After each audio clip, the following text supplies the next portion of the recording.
ამერიკის შეერთებული შტატების არჩეული პრეზიდენტის დონალდ ტრამპის ინაუგურაციის წინა დღეს გაიმართა ვახშამი, რომელსაც ამერიკელი მილიარდერები ილონ მასკი და ჯეფ ბეზოსი დაესწრნენ.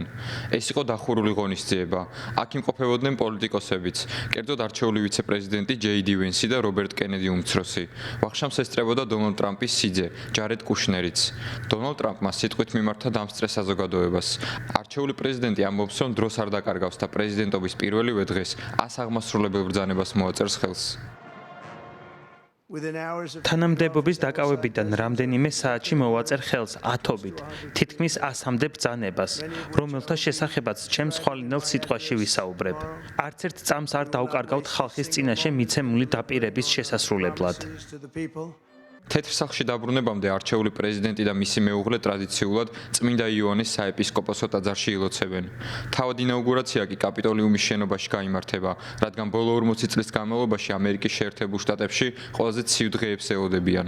შენობაში მხოლოდ 600 ადამიანი ეტევა. ინაუგურაციაზე დასწრებას 250,000-მდე ადამიანი აპირებდა. ისინი სავარაუდოდ მოედანზე შეიკრიბებიან და ცერემონიას იქიდან ადევნებენ თვალს.